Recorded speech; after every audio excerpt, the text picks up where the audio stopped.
Hello, everybody, and welcome to Called Up the Prospects podcast. I'm Chris Peters. That is Cam Robinson, and that is Cam Robinson's child as well. Yes, We are both. I my actually have a 8-month-old. sick kid at home. Yeah, and you've got a baby, and that's the baby's debut. That's the podcast debut right there. You just heard it here first. This is the epitome of Called Up the Prospects podcast because that is as prospecty as you get, the upside unlimited on an 8-month-old. Massive upside. Yeah. Well, everybody, Good timing. I'm Chris Peters from FloHockey. That is Cam Robinson from Elite Prospects. You heard from his family as well. I've also got kids home today, so we are all trying to get it together. We are actually recording this podcast much earlier than we normally would because both Cam and I are heading to the great state of New York, Buffalo, New York. That is, we will be at the Combine for the days that are important in talking to players and then also seeing testing and everything else. So it will be a busy day. We're going to talk about the Combine today. We're also going to talk a little bit about some of the big news on the CHL NCAA recruiting. There is a lot to get to on that. A lot of new, fresh developments that we need to give fresh perspective on. It happened right after we recorded last week, so we want to get back on top of that. And also, if you haven't listened to last week's episode yet, we did comps for the top 11 prospects in the draft, NHL player comps. And then we said, hey, you guys, why don't you send us yours too? And you did. And we are going to read some of those on the podcast, and we'll give you a little eval too. We'll see how it goes. But yes, we're going to talk a little bit about that. So much to come on this podcast. Before we get into that, and also give a thanks to our friends at Wonderful Pistachios, Cam. I mean, it is nonstop. We've had so much going on. You had Mem Cup. You had now you get the Combine. Big news on the NCAA, the CHL recruiting situation. I mean, so much is happening across the NHL, and then not to mention the Stanley Cup playoffs and Stanley Cup final on top of that. So, I mean, how do you find time to do anything right now, including this podcast? Man, I'll say this: my son, my eldest, finally had his last ice session yesterday. I think he ran off something like 7 in the last 4 days here in May. And so at least I'm not going to the rink for a few weeks with him. So now it's just hockey on the TV, hockey on the computer, writing about hockey, talking about hockey with you, heading places to watch some kid test for hockey. It's the best, though. It's the best, right? Multiple tabs open with multiple articles going, trying to keep all the thoughts together. I think I put McKenna's photo on a Hagen's article and a Hagen's photo on a McKenna at one point here. So we're swirling. Good thing we got editors too. Yeah, thank goodness for that. And yes, we will talk about Gavin McKenna, whose season did end at the Memorial Cup, unfortunately, without the Memorial Cup for the Medicine Hat Tigers. The London Knights have won their 3rd Memorial Cup in franchise history and did it in convincing fashion. We are recording this on Monday, June 2nd, which is just the day after the London Knights enjoyed their Memorial Cup celebration. But before we get into the rest of this podcast, as I mentioned, we'll talk about the Combine, CHL, NCAA recruiting, your comps, and more. We got to say a huge thanks to our pals at Wonderful Pistachios. Of course, Wonderful Pistachios. Get snackin' and get crackin' with the snack that packs the protein punch. And boy, does it. And I'll tell you who's going to need a lot of protein and a lot of good, energetic foods.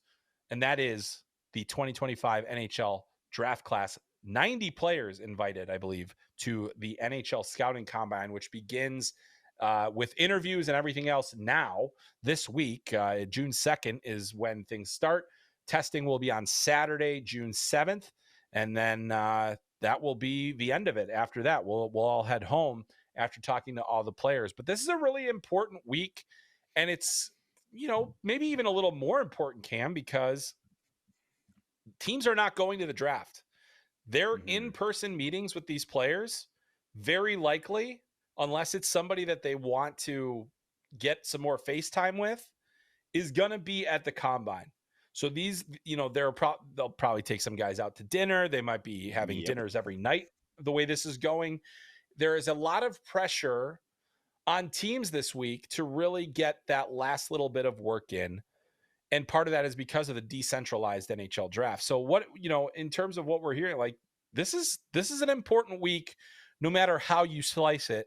And it feels like this year just there's a little bit more to it because of that decentralized draft. What do you think? No, without a doubt.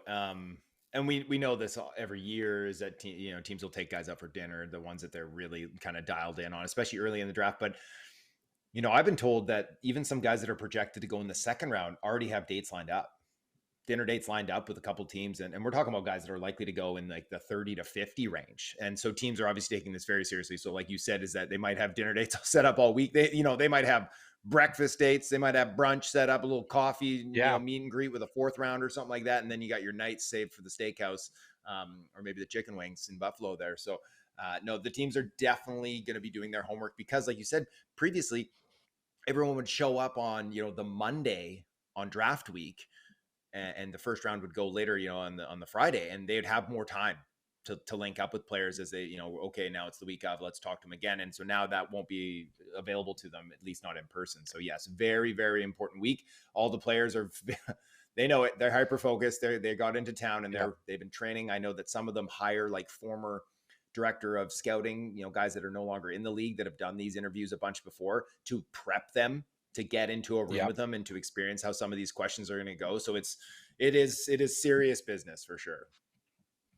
Yeah, there's never been more focus in terms of preparation, both from the physical side and the interview side. And you bring up a good point there about sometimes bringing people in from the process. And I think using any and all connections that you might have to get some insight into kind of how it's going to go, what's going to be asked. But another thing that's going to be really important, we talk about the actual physical testing, which is an important element. But I would argue, and I think most would argue, that some of the most important things are going to actually happen behind closed doors during medical testing, the review of medical records, the different things that players will have to prepare for. And there are a lot of players that in this process are going to be highly scrutinized because, I mean, let's face it, the number one draft pick hasn't played. The guy that's projected to be the number one pick hasn't played since December. You've got a top guy like a Roger McQueen who has missed a good chunk of the season. You've got a guy like Carter Bear who has gone through an Achilles injury. Carter Amico, who, by the way, I was mispronouncing his name before, Amico, and his uncle did send me a message. And Amico, kind of like Amigo, but with a C. He hadn't played since the very beginning of this season. Conrad Fondrick, he didn't play towards the end of the season. And then there are other guys like Caleb Desnoyers did get hurt at the Memorial Cup. He was playing a little banged up before the Memorial Cup and was playing a little banged up. So how, like, Cam, in terms of that, we're going to probably know after the combine is over how nervous or not nervous teams are about these players. So this is a pretty big couple of days for those guys that are kind of coming in with whether it's injuries. And like a guy like Desnoyers, like it's a minor thing. That's not going to really impact things. But McQueen obviously is a guy we've talked a lot about on this podcast about where this is the make or break week of his draft, isn't it? Absolutely. And it's not fair to him, but the Keaton Lindstrom situation just a year ago is going to impact how teams view him. It's just how it is. Back injuries, big, powerful pivots, missing huge chunks of time. You don't want to invest a super high draft pick in a player that you're like, are they going to play next season? Because and massive developmental stages here, right? 18-year-old, 19-year-old, you lose those years. It's very, very difficult to come back from that. It's not unattainable, but it is a big challenge. And so teams will definitely be doing their due diligence on him. What was that injury that when he came back and then got injured again? Was it the back reoccurring? Is it a different part? Is it because of the back injury that he had to, manage his load in different ways and it caused a different injury to his knee or his hip or whatever? Everything's obviously aligned up there. So I think for the players you named there, Roger McQueen, it's probably the most important for him. That could swing his value one way or the other, probably the largest margin. Whereas a kid like Schaefer, it's like, he's so good, even though he hasn't played since December. We know what the injury was, and it's not a long-term thing. We know that he suffered from mono earlier in the year and he came back from that just fine. So those won't be big deals. Carter Bear, the partial lacerated Achilles tendon, already back skating, already back training, should be good to go for the summer. Like that again, shouldn't be, it's a huge deal for him, but no, I think it's McQueen, and he's going to have a whole lot of interviews set up this week and be receiving a similar amount of questions from each team.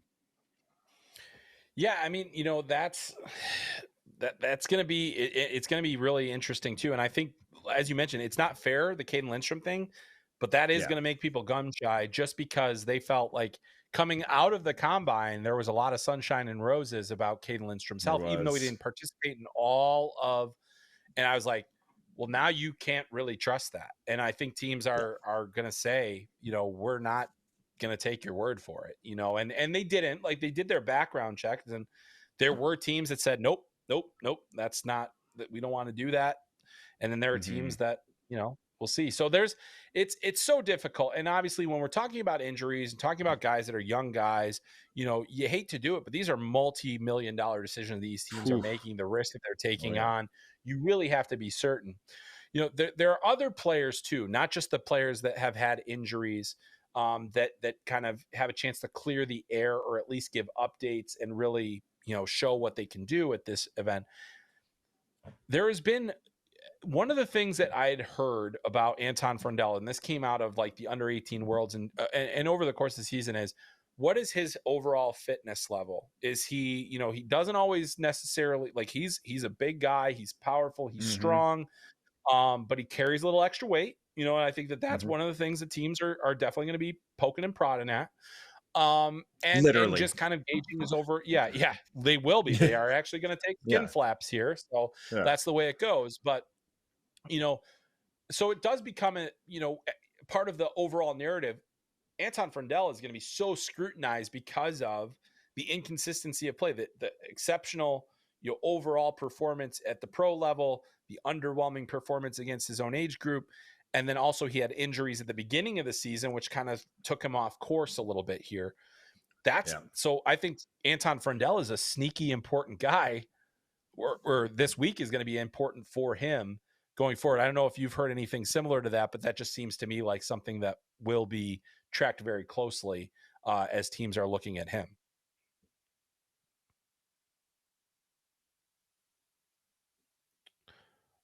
Oops, I lost you there. I think I lost you with a little bit of a mute there. There he is. We got him. Yeah, I'm back. I'm back. Apologies.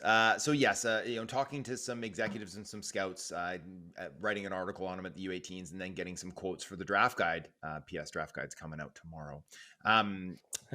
Is that, yes, that was something that was brought up, is that, yes, the jet lag coming into the U18s off the Hockey Allsvenskan Championship was a reasonable excuse for why he didn't look so great in game one. Obviously, traveling a long day and all that. But the fact that he wasn't able to really, dare I say, like, keep up or push the pace of play throughout the remainder of the tournament was noted. And that does breed questions, is like, how physically fit is this player? And early on, we were talking about, it's like, how much more does he have to gain physically? He's already a fairly mature body. And so you look at some of these guys, you look at like a Jake O'Brien, and you're like, what's he going to look like when he stacks on 20, 25 pounds? Or even a James Haggins, what's he going to look like, at 190, at 195, right? We already have that at Anton Frundell. It's like, he's not going to play at 220. He's not that type of body. So he's kind of already physically maxed out. And so now it's just a matter of like, where's the runway? Can he improve his fitness level overall? Does he have the will to do that? Not everybody does, but we are also dealing with a 17-year-old here who has a lot of runway on figuring out health, nutrition, all that good stuff. Absolutely. And I think that, I think it's going to be interesting. I also think he's probably going to interview pretty well too. I think we've talked to him before. I think he's a likable guy. And that's another thing that will be important. We'll talk about that in a minute. But another thing where these kind of testing and different things matter.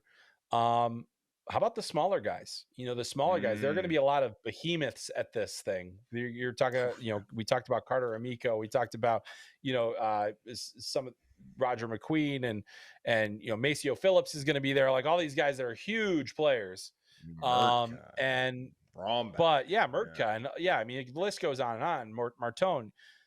Well, on the other end of the spectrum, you've got Cameron Schmidt, you've got Adam Bennock, you've got Jack Ivankovic, the goalie, that's hovering around 6 foot.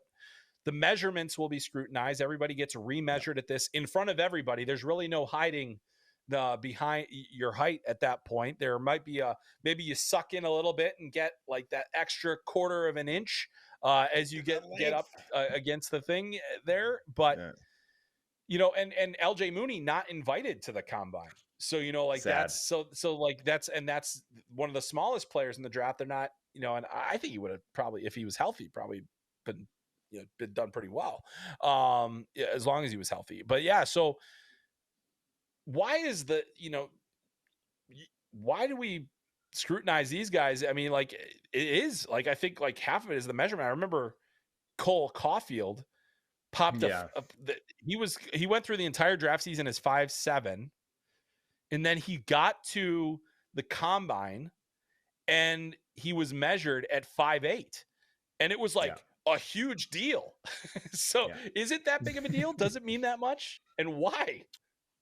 Well, for these guys, for a Cameron Schmidt or or even Ivan Kovic, maybe a little less to him, but it's that measurement might be more important than any interview, than any VO2 max, and any fitness test that they do.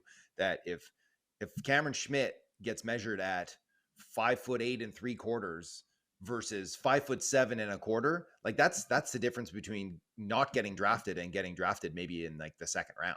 Like teams are going to put a huge amount of stock into that. As for Jack Ivankovic, it's like he's going to get drafted, but if all of a sudden he shows up and he's over 6 foot, pushing 6'1", well, you could probably safely be like he's number 2 off the board for goaltenders, and he could go pretty high, top 50 even. But if he comes in and it's like, oh no, it's 5'11" and a hair, that's going to kick him way down, because those goaltenders just don't do it in the NHL. It's very, very unlikely that he would make it into being a true starter. And so then you have to draft him appropriately in that appropriate range. So for some of these players, and the short kings, obviously it's that measurement would be more important than basically anything else. Yeah, exactly. And Ivan Kovic, previously measured by Central Scouting at 5'11". Yeah. So that is that. And for goalies, it just comes down to simple geometry, physics, everything, use your science and math. There are goals that they cannot stop, that a 6'1" guy can stop by standing there. And that's, or 6'2", 6'3", 6'4", you go down the line. That's just the way it is. And it is a game of margins and inches, and that is where it matters. But you're right. And Ivan Kovic, his dad is tall, so like, that's a thing where like, hey, maybe there's some height to pull out of this, like I think his dad's something like 6'4", and so is there some, and if he's showing progress and that maybe there's a little bit more to gain, there's a lot there. But again, Dustin Wolf just became we're going to bring him up a little bit later, but he was just a Rookie of the Year candidate this year. He's succeeded everywhere he's been. Are we talking growth plate analysis? Are we bringing growth plate analysis in, like our boy Lane? Hey, and that worked out pretty well. We might have to. We might have to. I've heard with Ivan Kovic that there's been a bunch of family members that have grown late, that did grow at 18, 19 or something like that. And I'm sure he's coming in with that information too, right? Like I make reference to Lane Hudson bringing in a growth plate analysis to prove I'm not done growing. There is still room to grow here. And whether or not that helped to move up, but. Yeah. And let's also not forget that he is a very good goalie. Like he is a high end hockey sense and all those things that matter. But again, it does come down to simple, analysis of like, hey, with that, how's he going to be at the NHL level? It's a lot different when you got guys that can pick corners.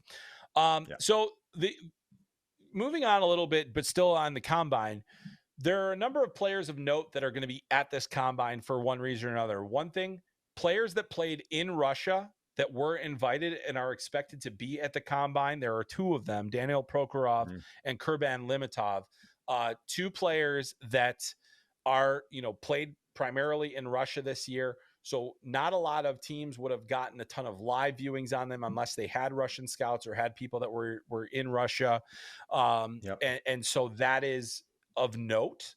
There are some Russians that played in North America, like Ivan Rabkin and some others that will be at the combine as well. So we hadn't seen as many of these players. Like we did not see Ivan It's been Demidov years. at last year's combine. Yep. So, Nope. that's it's been a little bit. So we do have a couple of Russians that'll be there. How about this one for a stat? And this speaks kind of what we've talked about. There is one Finnish player that is going to be at the Wild. combine this year. One. And that is Lassi Boelius, who was their best player at the World Under 18 Championship. And Yeah. that was a low bar. And it is somewhat stunning to me. But I think this is just an example of why, like the fact that there's one player from Finland that played in Finland. There are some that played in Finland but aren't Finnish that are going to be at this combine. Yeah. Some of the Czech guys that played in Finland. Not a good sign. And it also, in talking to some of the people that cover Finland, it could be a similar story next year, which is very, very concerning as well. You don't see, it's all cyclical, but you don't tend to see as down a swing as we're seeing with Finland right now for the top hockey nations. So something to note. But yeah, I mean, the other thing too, I put this down on here. The interview process is so critical. Maybe more so even than the physical testing. Players that interview poorly are going to potentially go down the boards. One player that'll be in attendance, I just mentioned him, Ivan Rabkin, is going to be at this. And there were a lot of different things coming out of Russia when he was still there about character, about work ethic, about fitness level, all those things. Now he's come over to Muskegon. He has a very strong finish at the USHL level. He wins a Clark Cup with Muskegon. He has a good postseason. I think teams are intrigued, but they are cautiously so intrigued. And I don't think that he's necessarily going to be a top guy, but this week does seem like it could be an important way for him to maybe build some bridges for teams that are skeptical about him. Don't you think? Oh yeah, for sure. When he came over to Muskegon, that was like one of the first things I thought of. I was like, well, at least we're going to get a chance to see him in the combine now and get live views and all those things that NHL teams need. And because kind of the word around him was swirling in not such positive light over there in Russia, that it was like he needed that to step up. And maybe have a chance. Remember, like, in August, a lot of people had him at like number 2 on their boards preseason. Mm-hmm. So no, but now all of a sudden, like you said, we're getting a couple of Russian-based players, first time since the full-scale invasion of Ukraine.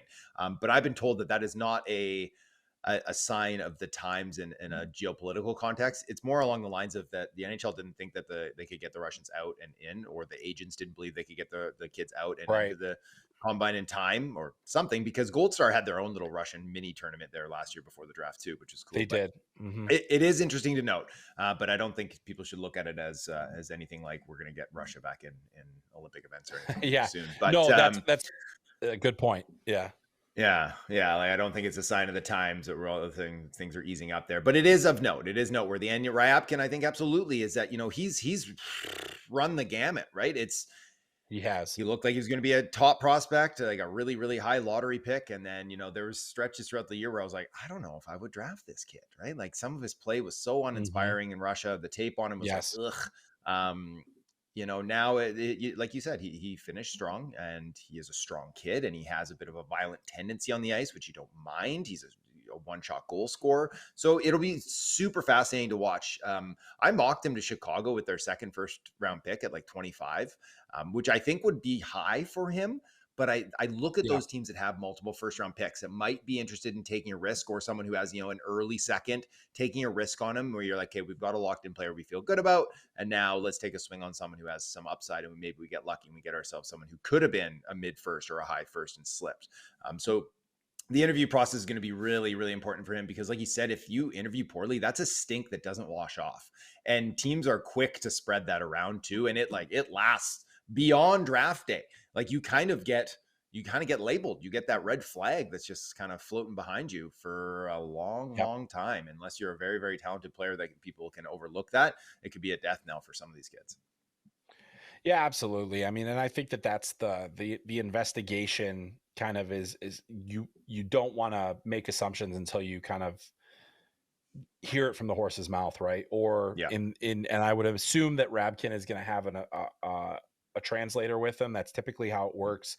They usually have some outside people brought in to help translate, or there's somebody from their agency that's able to help in those. So there's that as well.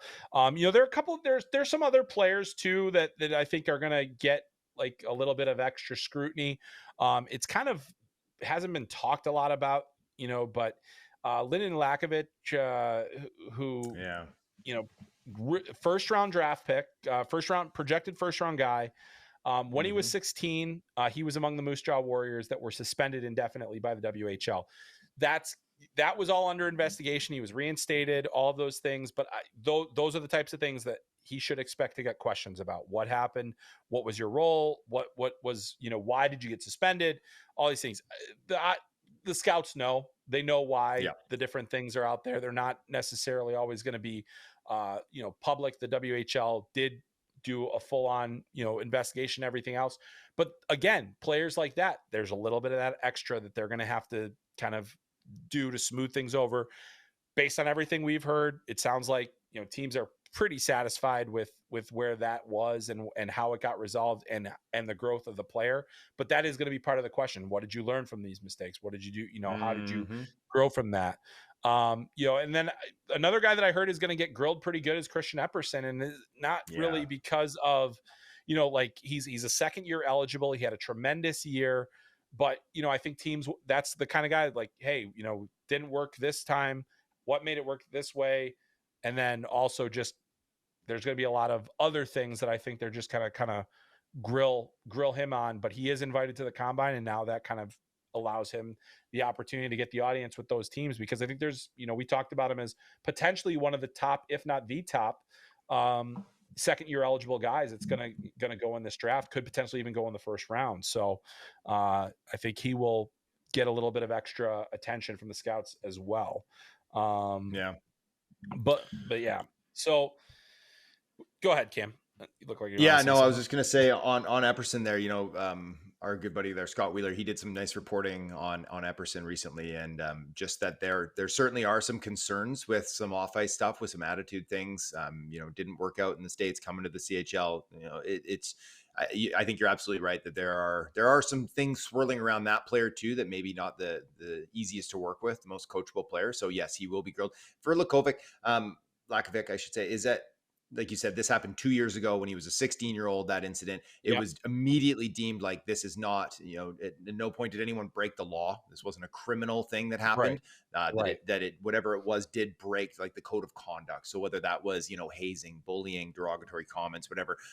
But yes, most of the teams are well aware exactly what happened, but it will be those questions of, and what did you learn from this situation? 2 years later, Yeah. how are Yeah. you a different person? All that kind of stuff, and then they're going to have their canned answers. But the more genuine and the more real they can be, you can tell, right? And teams will be able to sniff that Yeah. out too. Is it genuine, or is it a canned answer that's been set up by your rep? Yeah. And that's my advice to any player going into this process. Be Honesty. yourself. They Yeah. they know, like I've heard from plenty of scouts, they've like the process has gotten worse because players are overcoached. And it's like Yep. if you can be honest, if you can be yourself, we Personable. will hear about those. Those are the ones that are the good interviews. They're not guys that rehearsed it.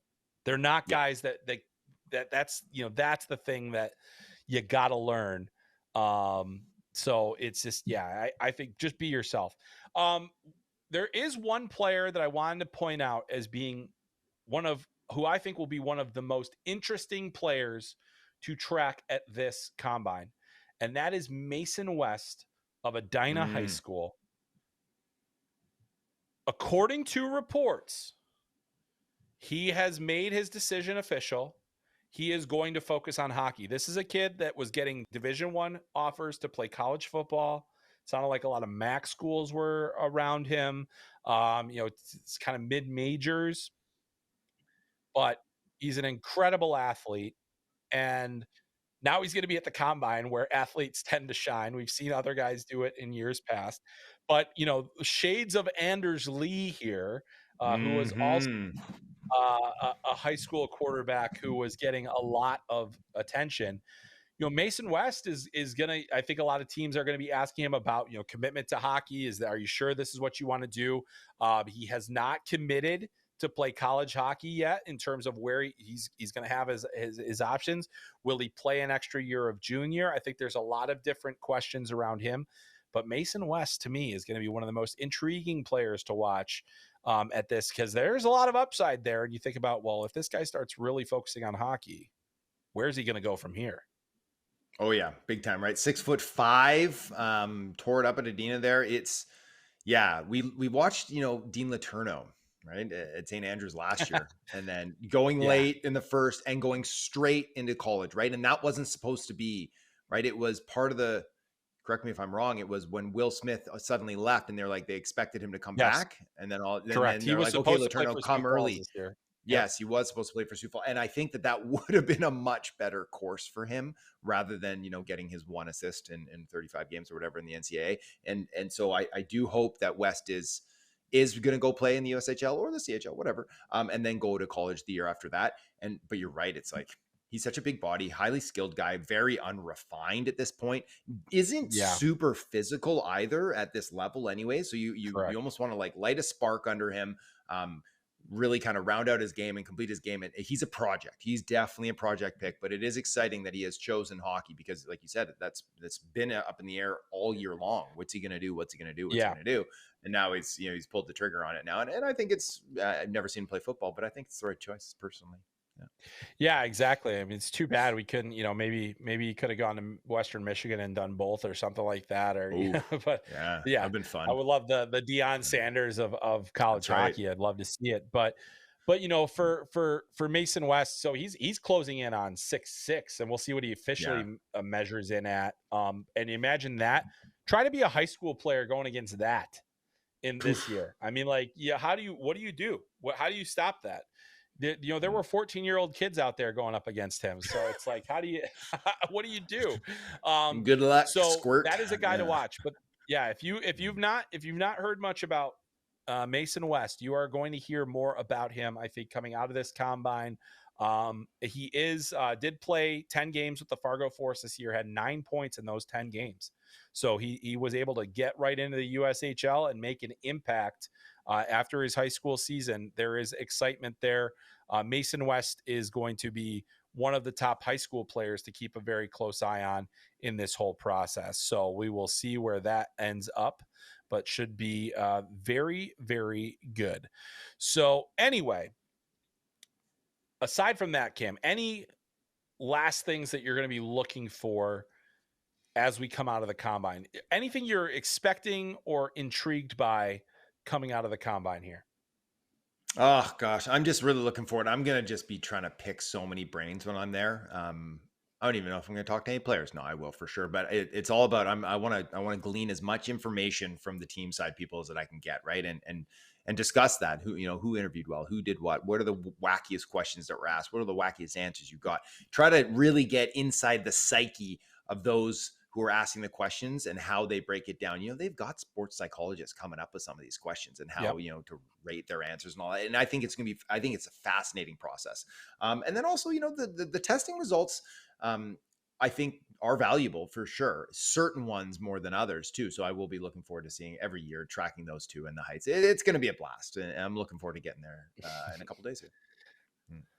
Yeah, I'm looking forward to it as well. I think there's always, things start to crystallize a little bit more coming out of the combine. And then in the following days, most teams are pretty set in where they have players, but things can move here or there. And I think that every little piece of evaluation you can do is big. But I do want to move on and talk a little bit about some of the big news that happened just after, day after we recorded last week's episode. And it's, we've talked a lot about NCAA, CHL, the summer that's coming, and things are starting to move in a certain way here for that. And the big news that came down was that the University of North Dakota had secured commitments from both Cole Reschny, who is draft eligible this year, and Keaton Verhoeff, who is draft eligible next year and still hasn't turned 17 yet. He will in a few weeks. That they will be coming next season to play for the Fighting Hawks. Now, Reschny probably going to go in the top 20 of this year's draft, and Verhoeff very well could go in the top 3 of next year's draft, maybe the top 2 of next year's draft. He could be the guy that goes right after Gavin McKenna. He's 6'4", 215 pounds at 16 years old. There's a couple of reasons this was big, not the least of which them being teammates with Victoria, a team that had designs on potentially contending for a Memorial Cup next season. Their head coach is a legend of North Dakota, James Patrick. And there's just so many elements of this. Also, North Dakota hasn't really had a blue chip like duo like this. I mean, you think Jake Sanderson came in a couple of years ago. That was a pretty big get. They did have Sasha Boisvert and why am I blanking? Long are the days of Brock Besser and EJ Jonathan Emery. Taves, Jeez Louise. Yeah, exactly. Like that. Yeah, they had Jonathan Taves and TJ Oshie and all those different. So it was routine that they would get those guys. It'd been a little bit since they had like this kind of thing. So now you've got Reschny and Verhoeff. And Cam, I mean, like it was noticeable. I think that this, more than Malcolm Spence, more than some of the other guys that have, Luke Misa, guys that have committed to college programs, this felt bigger and a little bit more transformational and a sign of things to come. Did it not? It did for sure. And, I spoke to their agent going into the U18s too. And just like, is it a possibility that, both go down south? And it was like, yeah, for sure. Wasn't on my radar that both would land at the same school. I think that that's really interesting too. And I think you drew the nice line there with James Patrick. And I wonder if he's getting a little cut of that NIL money too. Hey, but it sucks for the Royals because they absolutely were building to contend next season. And now the rug is pulled completely out of it. I know I've been told that they have some really nice 09 prospects that are coming up too. So that maybe they'll have another cycle in not such a long time, because that's my home dub rink there too. So, and they've been just taking it on the chin for years and years. But for Verhoeff, super interesting too, is that accelerating his education, right? So that he can getting that summer school, getting like, he'll be ready to go. And we do not see that too often, right? There's a guy fully gets a year ahead. So obviously, plus on the brain side of things as well too. I think it's a great choice for Reschny too. I think he dominated the back half of the WHL this year. He had a super strong playoff run as well. He's ready for a new challenge. You're going to hear me say that for so many young players. But Verhoeff, again, first domino of the 2026 class, right? And a top prospect. And we don't expect he'll be the last one to play his draft eligible season in the NCAA rather than the CHL, right? So it's that first domino going down. And that's, I think, a big reason why it did feel just a little different, a little more impactful. And we've said it, a lot of players have started to be linked to teams and now committing to teams officially, and the floodgates have not opened. A lot of players are waiting for the draft. We might even see some coming out of the combine some more after they talk to some teams too, making their commitments this week, the next week, and then directly after the draft. It's going to be a flood of talent moving. Like we could see, I wouldn't be shocked if 75% of the CHLers taken in the first round end up in the NCAA next season. Like, would that surprise you, Chris? Like, I think that is where we're looking at. I think it would surprise me a little bit, because what I've also been told is that there is a significant portion of players that simply are not going to be eligible after getting the really, because I mean, transcripts. You're kind of planning, you're planning for one way, and then they still have to get into the schools. Like, that was a thing where, like, I think even Reschny has to do a little extra to get in to be eligible. Like, some of these guys are going to have to do a little extra. And some of them, while they can, some of them won't have the time to do it. And it's not to say that these kids are bad students. It's not to say that it's just that they weren't planning for that to be an option. And so, there were different steps taken, and certain things aren't going to work out, for them.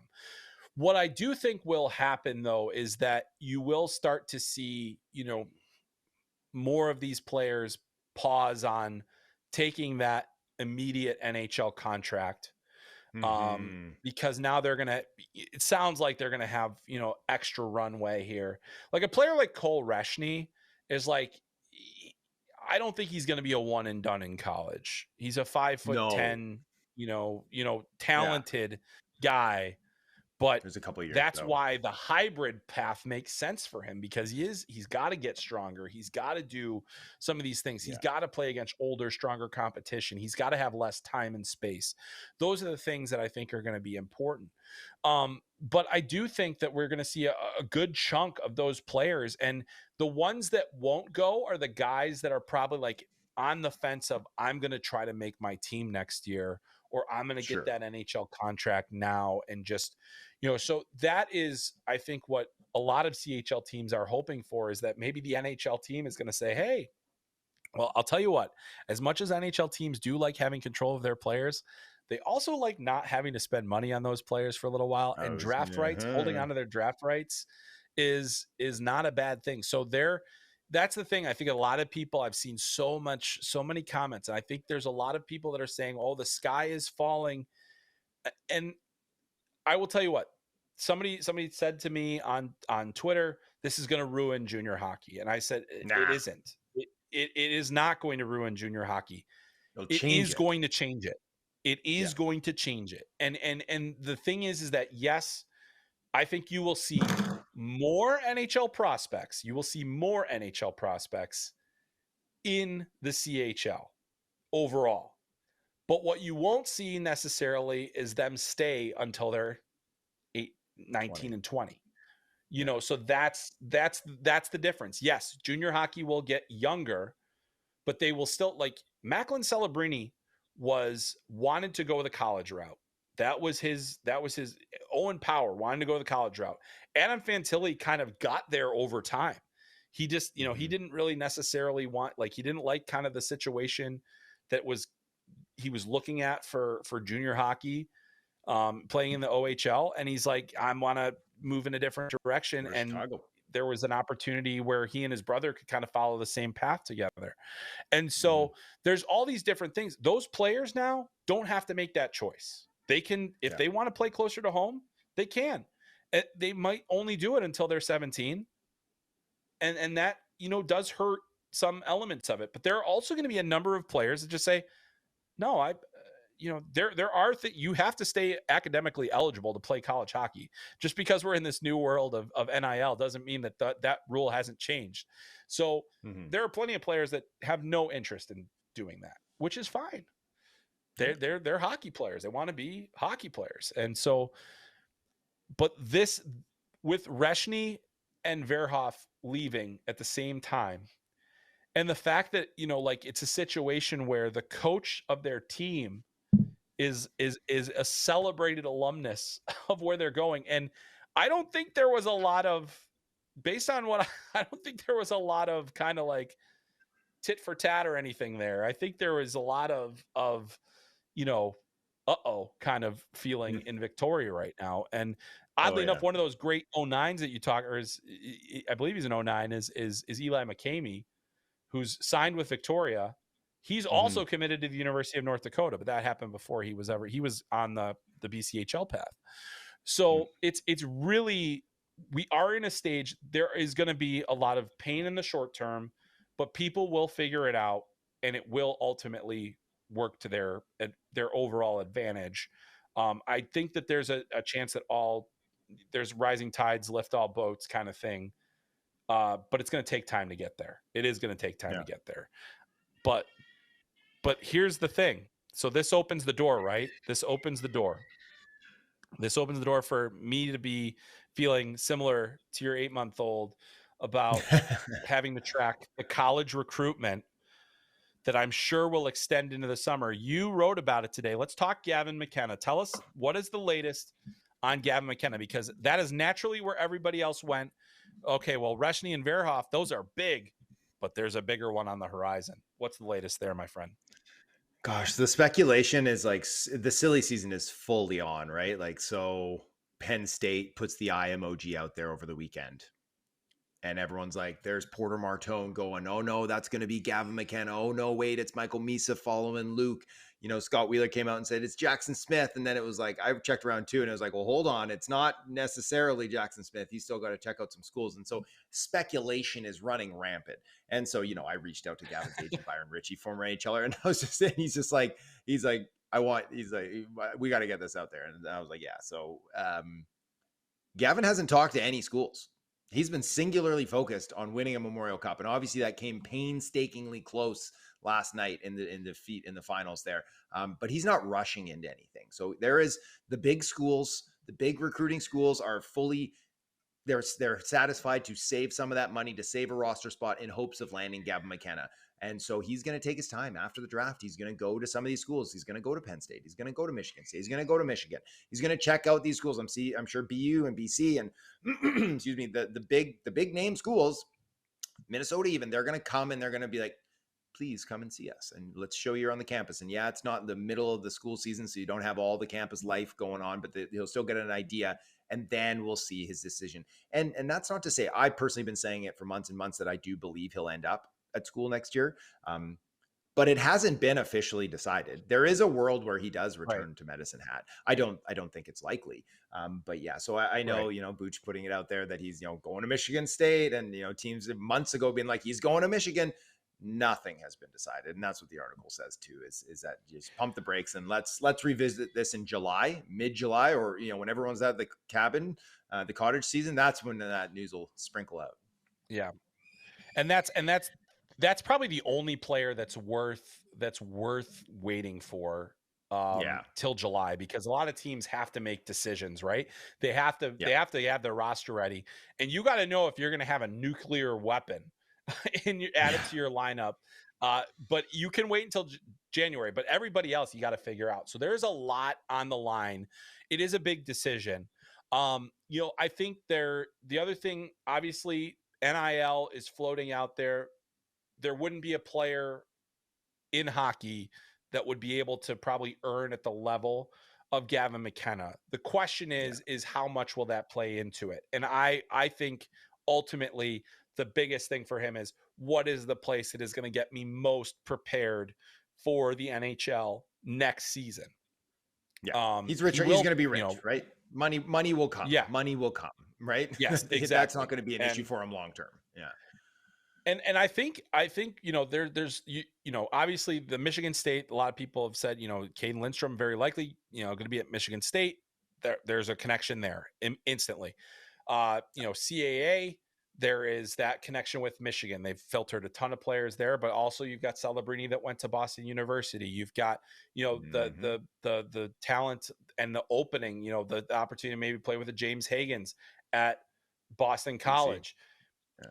Why, I don't think North Dakota now has Reschny and Verhoeff. I don't necessarily think that they're totally in the mix there, but you mentioned Minnesota. You've got, a great opportunity there, Big Ten school, a lot of intrigue there.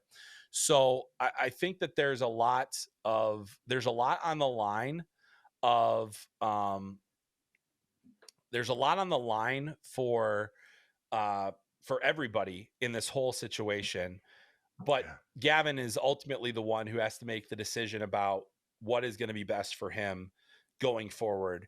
It's a one and done situation. Everybody knows it. He's on his way to the NHL, but he's also the one that everybody in the CHL is looking at and saying, or in the NCAA is looking at and saying, okay, well, when he says yes, who's going to say no after that? And that's going to be the real interesting thing.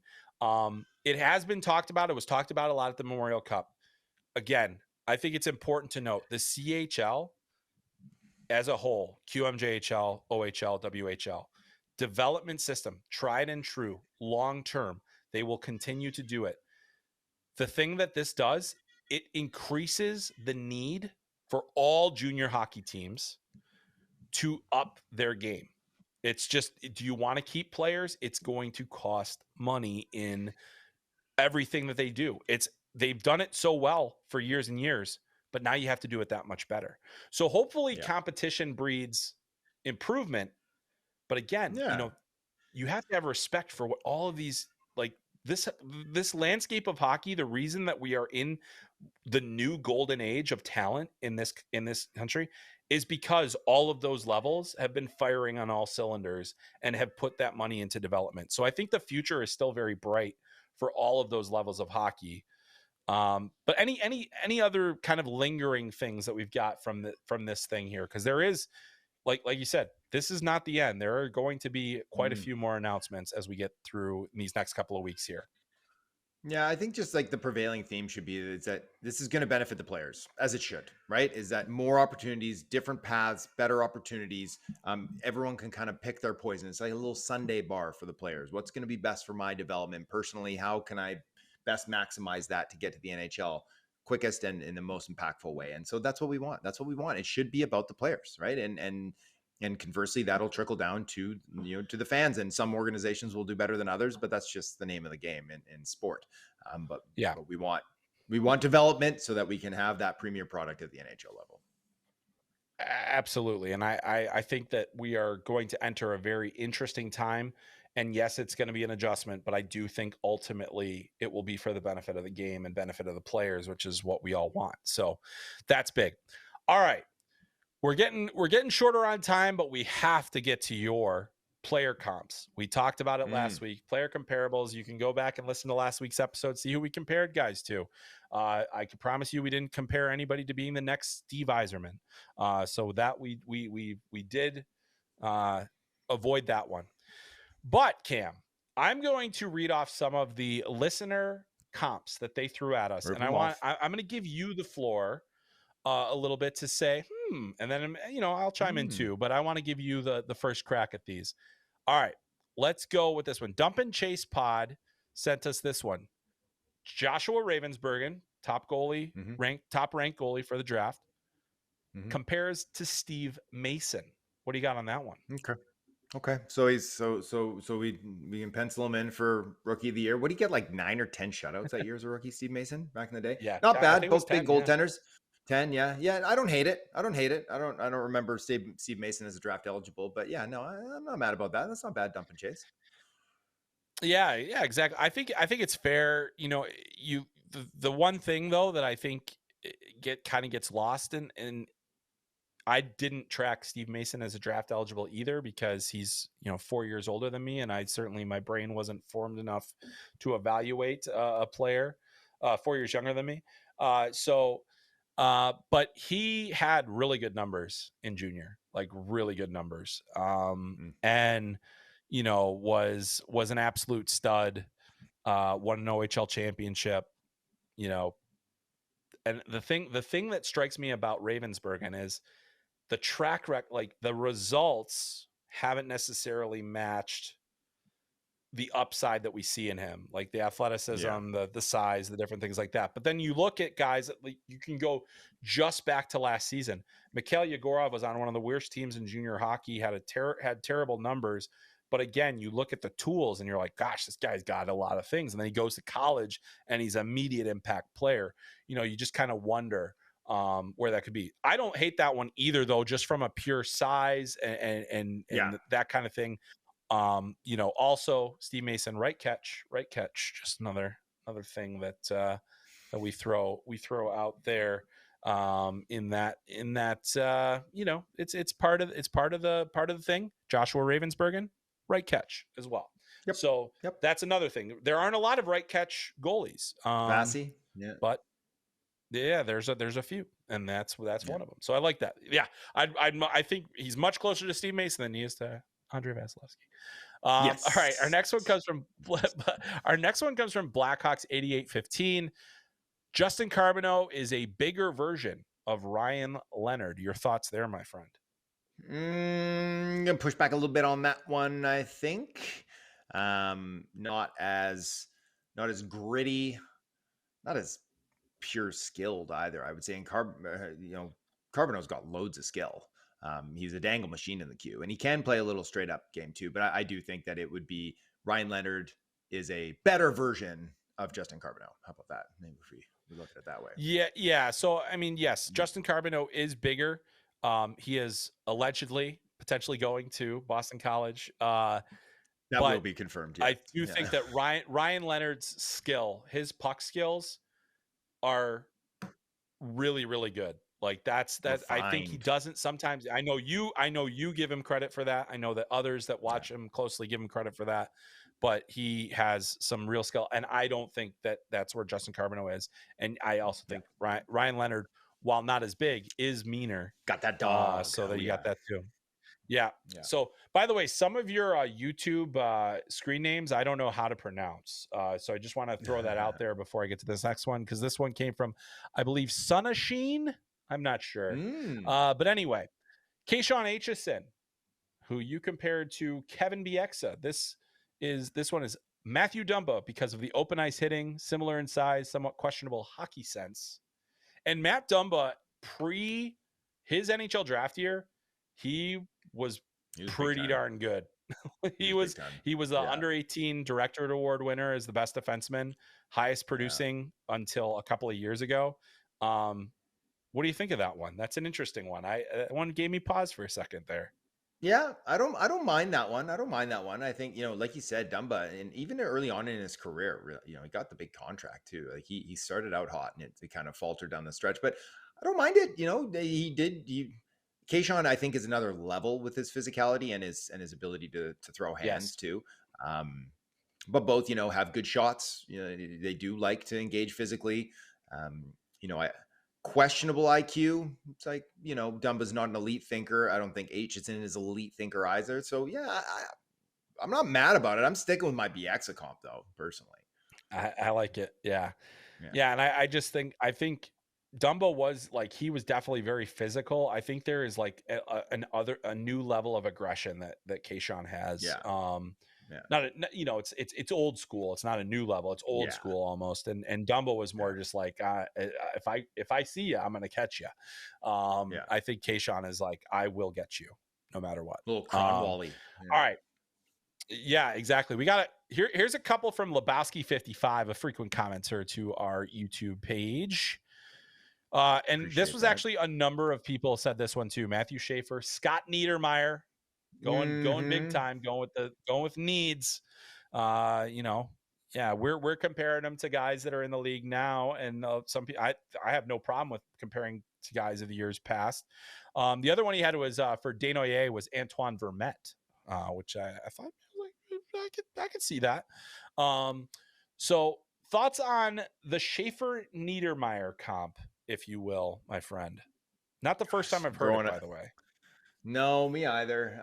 Scotty Niedermeyer was like one of my all-time favorites, and I'm a BC boy, and so he was, for me, is just like a near perfect defenseman. And so it's like, I really like Matthew Schaefer, but it's like that's a tough bar to get to, Scotty Niedermeyer, for me. So I'll give that one. It's not bad stylistically. I don't know if Schaefer has that kind of level to him.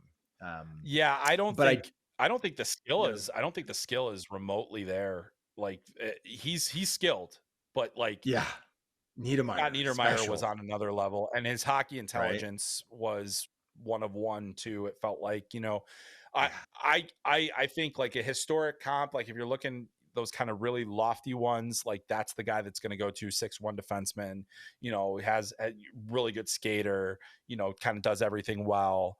I just think, he's probably, he doesn't, to me, Schaefer's offensive skill is not dynamic. It's good. Not that but dynamic. Like Niedermeyer was dynamic. So, but I don't mind Vermette for Desnoyers. I don't mind. No, Antoine I actually Vermette. thought that. I was like, gosh, like that. I was like, I was thinking about that too. That could be what he is. Like, for a lot of different times in his career, a number 2 center, a guy that, like when Chicago added him as a big piece, for their Stanley Cup run, became a really integral piece to that team. So I mean, like that to me was really interesting, and I thought that was a good one. So thank you, Lebowski, for that one. How about this one from Darren Wilcox, 4683? Jake O'Brien to Brad Richards. Could he be Brad Richards? Brad Richards. Ooh, Richie, man, could that guy jack points in the queue back in the day? Hey, holy smokes. He could. I mean, again, I don't think it's perfect, but it's not terrible. It's not bad. It's not Right. bad. I'm not mad about it, but I'm not sure I'm linking it up perfectly in my mind right now. Yeah, I that was a little bit tougher. I think like the leaner, like O'Brien just kind of leaner. I think like Brad Richards maybe didn't get like he wasn't like super mean, but he could get a No, little bit. He could get a little he bit had some get after it a jam. little He had bit. some jam. Yeah. Yeah. Yeah, we've got one more that I'm gonna give you two, and I can't even begin to pronounce this YouTube one. It's with like numbers, words, language. I'm not gonna try. So if you said Brady Martin is the next Mike Richards, that's where we're going. What do you think about that one, Cam?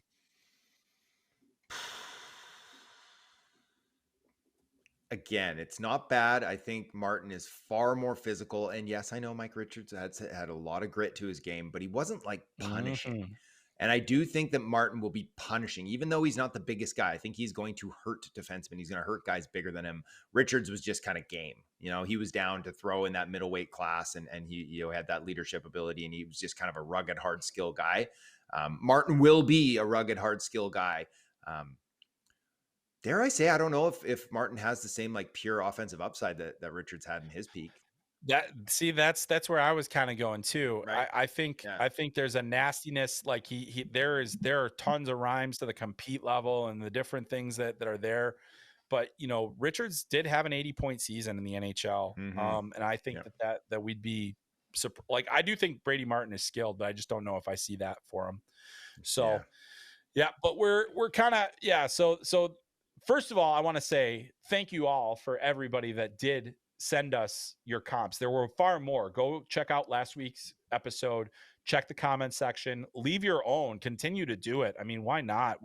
Cam and I'll take a peek at them on our off time here, because like what else do we have going on? It's only draft season. So we got all that stuff going on, but yeah, there's plenty there. All right, so we're still running a little short on time because both Cam and I, hey, we got lots of things to do. We got a lot of places to be. We got things to get through, but we got to get to our topics. We got to get to our segments, our regular segments that you guys seem to love so much, and that make it much easier for us to clip things and say, hey, look at this thing. So this goes back to our conversation, Cam. Of course, we're going to read a statement, and one of us will decide whether it's believable or beyond belief. Here's where I'm at. We know that the decision isn't coming until July. Mm-hmm. But let's go with this. Gavin McKenna's new address next season will be in the state of Michigan, not Michigan State, not Michigan, the state of Michigan. That gives us a little bit of wiggle room. What do you think? A lot of wiggle room. Yeah. Northern Michigan coming out of left field here to land Gavin McKenna. That's the news. That is the news. I think it's very believable, absolutely believable for sure. I don't think it's a lock. I said it about Penn State with the eye emojis there, is that don't sleep on them. They are big game hunting. And I do think that Penn State is going to roll out the red carpet and try very, very hard to land Gavin McKenna. So if we're putting betting odds on it, though, I say that's a very believable statement, but I don't think it's a lock. I don't think it's a lock. Yeah. So yeah, I think it's believable. I think I believe it'll be one of those two schools. I agree that it's not a lock. I do think that they're the best candidates to make it happen. And I actually, you think about if he wants to have a chance to win a national championship next year, I'm not sure you can have a place that's closer to that than Michigan State. Like that just upgraded their arena, upgraded their facilities. Yeah. Isaac Howard is back. Charlie Stramo is back. Trey Augustine is back. Yeah. Caden Lindstrom likely going to be there. That is a team that is loaded for an opportunity. And that's the vision that they can sell. That I don't think, like, even if you have Gavin McKenna, I don't think it automatically grants you anything. No. But Michigan State is one where it's like, hey, now we're already a wagon. Now we're a super wagon. So I think it'll be, but yeah, I think it'll be one of those two schools. Very intrigued to see where it ends up. So, all right, back to you, my friend. Okay. 2025-26 next season. will see the NCAA's largest influx of talent that we've ever seen. I think that's a pretty easy one for you too. I'm starting you off with a softball. I think it's a lock. Yeah. It is a softball, and I think it's a lock. And Yeah. and that's not to say, like, you go back through time, there have been times where There's there been has some been big. an incredible amount of NCAA talent. But really, Yeah. when you look top to bottom, when you look at the top teams and you look at where these players are going, and this doesn't even include guys that were already committed to go to school. Yeah. Guys that were going to stay in school for next season. The guys that we mentioned for Michigan State, I'm sure James Higgins will be back next year. You know, you look at some of these other players, you know, that are coming along that are like those second round picks, late first round picks that'll be coming into schools. Christian Epperson's going to Denver, like all these different kind of players that are going to come into the college system. There has never been this kind of influx of talent. When you can add a potential number 2 overall pick in Keaton Verhoeff, when you can add a Cole Reschny, and then, you know, does Caden Lindstrom come in? Does, you know, a number of other players come in? I think Medicine Hat could have a number of guys that are going there. You know, and then you look at some guys that are still there. Sasha Boisvert went to Boston University, you know, so like there's all these different places where they're going to have some really immense talent. And the interesting thing is going to be does that mean that those teams that get those guys, are they instantly competing for national championships, or is college hockey still the old man's game? And the teams that are more senior veteran laden teams are going to run over these guys. It's certainly possible. Yeah. So what say you, my friend? I expect the elder statesman. It's difficult to overcome that age and experience. And you're playing especially when you, we all expect Gavin McKenna, wherever he lands, you know, it's a 17 turning 18-year-old to be like right in that Hobie Baker mix because he's that talented. But the vast majority of these kids, Keaton Verhoeff or Cole Reschny or Malcolm Spence, they're going to help. They're going to step into top 6 roles, top 4 roles, but they aren't going to instantly transform a school into a contender. Is that right? We thought with Western Michigan, right? Is that you build these guys and you build that program up. And when they're 21, 22, 23, that's when it's really kicking off, not when they're 17, 18, 19. Yeah. It's adding around the edges that help you win. You know, if you need those boppers, you need those star players, and this will help recruiting overall. But yeah, it'll be interesting to see. All right. Here's one as we head into the combine. Let's talk about our short kings again real quick. In the age of Dustin Wolf, I teased this earlier. In the age of Dustin Wolf, Jack Ivankovic will be the second goaltender off the board at the 2025 NHL draft. What say you, Cam Robinson? No, man. Smart question there. Hey, that's a good one. It is. Dustin Wolf had just incredible numbers, right? Incredible junior numbers. WHL goalie of the year, CHL goalie, like the 930s across the board, ripping up the playoffs. And he went in the 7th, nearly the last pick in the draft, despite me shouting from the draft floor, somebody for the love of God, take Dustin Wolf. And now he's found that success, massive success in the AHL, right? And then now a rookie of the year candidate in the NHL. Is that he's charted a path for some of these guys. Jack Ivankovic has terrific numbers for Canada. His OHL numbers were not good. They were not good at all. His playoff numbers, like I don't even want to say them out loud. Like it hurts too much. So I don't think he's that talent. I do not think he's that talent, but I do think that the success that a guy like Wolf, that Mikey DiPietro being the AHL goalie of the year too, a sub 6-foot goaltender. You know, UC Saros has been there for a while too, right? As a Vezina level goaltender at 6 foot or just slightly below. So these guys have helped create a culture and a path that maybe teams will be more open to it. I'm going to say he's not the second goaltender off the board. I'm going to say that one is beyond belief, that he will not be number 2 off the board, that there will be, he might not even be 3. That I think that teams they can't help themselves unless a team really falls in love with that international performance at the U18s or the Holinka, not against super high end competition, but against his age level. Then we'll see. Yeah. I agree with you. I think it's beyond belief, and it's not, you know, it's just, there are enough teams out there that will not even look at you unless you're 6'2". So yeah, that's just the way it goes. Is it fair? Well, I mean, it's math kind of, and angles and other things like that. So anyway, I thought you said that well, and that's all I got for you.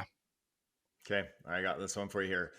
Combine testing, physical testing is a very important point in the draft evaluation process. A very important point. What do you think?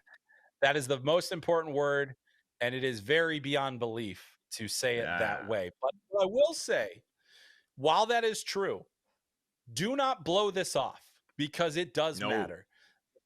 But let's think, like, if player X only does one pull up, I mean, who is the guy that everybody wants to throw bajillions of dollars at the end of this playoff run and last playoff run, Cam?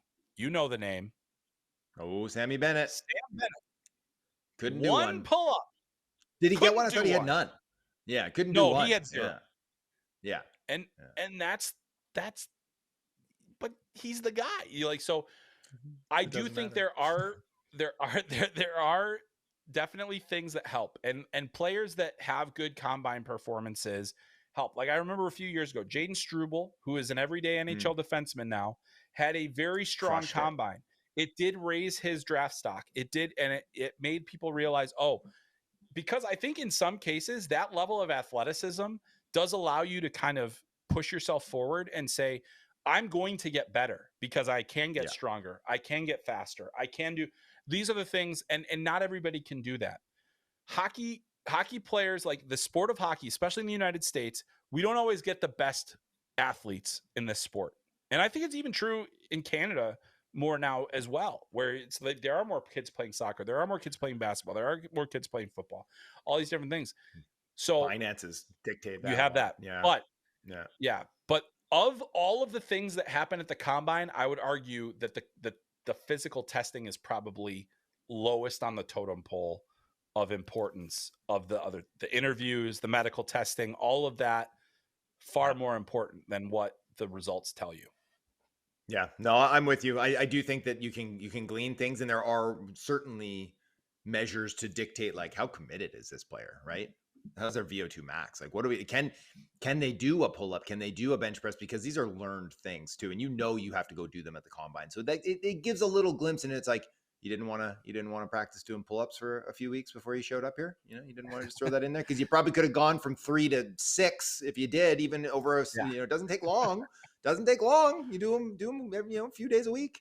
So it shows a little bit of that, but VO2 max, Wingate, that kind of stuff. Again, it shows your consistency and your overall health and your ability to produce. Yeah. Right. So but I'm with you. Is that it's probably the least important of all the things going on this week. Yeah, exactly. Which brings me to our final segment, which is you have to pick one. So of all of those things that we just said aren't all that important, what is one event that you find important, or at least one event that you're most interested in seeing the results for? I know everybody likes the VO2 max, and I like it too. That shows your kind of your just overall aerobic fitness levels, but I'm going with the Wingate, and that's that 30-second sprint with that guy just screaming in their face, going as hard as they can, that maximum effort. Then that assesses your anaerobic power and your capacity, right? How much capacity do you have? And when we're talking about hockey, right, is the sprint, is that 40-second shift, is that can you go down the ice on a rush and turn back and back check it and go full steam the whole way? And I really like the Wingate. I think that one tells a lot. I agree with you. I think it's very important, and it is definitely one of the most terrifying things to watch in person. And you feel for everyone that does it, and you thank your lucky stars that you're not doing it, because that's good. I remember talking to Josh Norris about his combine, and after he finished his Wingate, he got lost under the bleachers because he got a little bit, he needed to lay down, and they panicked because they couldn't find him. But Josh Norris, another combine superstar. But I remember him relaying that story to me and thinking that was the nightmare of NHL Central Scouting, as they lose a kid after the Wingate. More than a few kids have puked after that one. Yeah. Oh, 100. Yeah, absolutely. And I've puked watching them. So so nice. It's not been great. But Cam, for me, like, this is such a random one, but like, I think the Wingate, for all the reasons you said, very important. The one that I like the most in terms of when I watch, like, it's the one that I'll actually stop and watch a little bit, is the standing long jump, where you Ooh, I like that. basically, they do it with an arm swing and without an arm swing. EJ Emery, who we mentioned earlier, he practically jumped off the mat He last did. year. Like, he Yeah. almost went off of it. And it was, incredible to see. But the same thing is, I think it does tell you a little bit about power, the ability to, the leg strength of the player. Can they get that next gear? I think that the strength that is required and the muscles that are required to do that long jump tell you a little bit about skating. And to me, it's just another thing that you look at the top results from that over time, and you'll see a lot of the guys that are some of the best athletes that come out of that. So it's just, over time, I think I've seen enough guys do it where it's like, oh, well, when you see a good result there, it has some translatability to some of the things that you're already seeing on the ice. So I do like that one. I'm not a strength and conditioning coach. I really don't have the insight, but that's one that I at least enjoy watching, because it's really fun, especially when you have like an EJ Emery just set a new mark. I think he does have the all-time record for that event. But but anyway, Cam, I'm going to tell you right now, you better get hydrated, buddy. We don't have to do any of the testing, but Nope. it does. It's a long day there Saturday, the testing day. A lot of things happening. Get there bright and early, leave in the late afternoon, and you're just tired watching all those young athletes trying their hardest to impress every NHL scout and scouting director and strength and conditioning coach in attendance. But before we get out of here, let's tell everybody what you got coming up at EP, because we know the big one is upon us. The big one. It is Yes, Draft Guide sir. Week. Tell us about it. The Elite Prospects Draft Guide, year 6, bigger and better than ever. I'm very excited for everybody to see this. It's coming out tomorrow, June 3rd. What are we at here? Yeah, June 3rd. Coming out tomorrow. That'll be on the Tuesday. Go get that copy, right? Like that. It's included in your premium account. It's used in war rooms across the NHL. I hear it from scouts and executives that they put them up there right next to their in-house scouting reports, which is a nice little feather for us. I've got my James Hagens article coming out this week. Film rooms are going to start rolling out. We just had Montreal Mayhem, a youth tournament. We had a couple kids of our scouts on site watching those kids there. Hattie wrote a really great breakdown of that. So if you're interested in some of those younger players, the super, super long-term futures of the NHL potentially. So loads of good stuff at EP. But yes, that draft guide, that's coming, and it is going to be spectacular. Well, yeah, well, congratulations on that. I think that that is always a large undertaking, and certainly a valuable asset to the draft coverage. We got plenty on the way here on FloHockey as well. The ECHL Kelly Cup finals are underway. The Toledo Walleye won game 1, and that series continues this week on FloHockey. You also got the Calder Cup Western Conference Finals, where the Abbotsford Canucks are off to a great start. The Eastern Conference 2-0. Finals, where the Charlotte Checkers are off to a dominant start.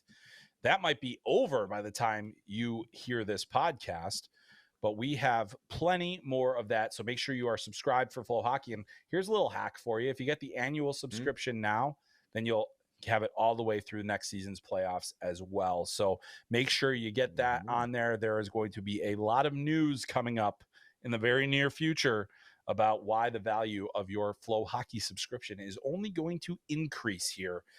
So stay tuned for that as well. A little tease for you. I can say more. I can say no more. I can say no more, but things are percolating in FloHockey world. All right, buddy. Well, hey, I can't wait to see you in Buffalo. I can't wait for everybody to enjoy hearing about our wing extravaganza that is sure to happen while we're there. But so much more to come in these coming weeks as we get ready for the 2025 NHL draft in LA. I did just book my tickets to the draft, and we'll be there. So we will be on site and doing all the stuff. All right, so that is going to do it. A huge thanks to Amanda for producing today's episode. Special thanks to Wonderful Pistachios for supporting this podcast and supporting our stomachs as well. Get snacking, get cracking with the snack that packs a protein punch. Our friends at Wonderful Pistachios. For Cam Robinson, for all of you that listened, for everybody that gave us our our comps and everything else. My name is Chris Peters. This is Called Up the Prospects podcast. We will see you next week.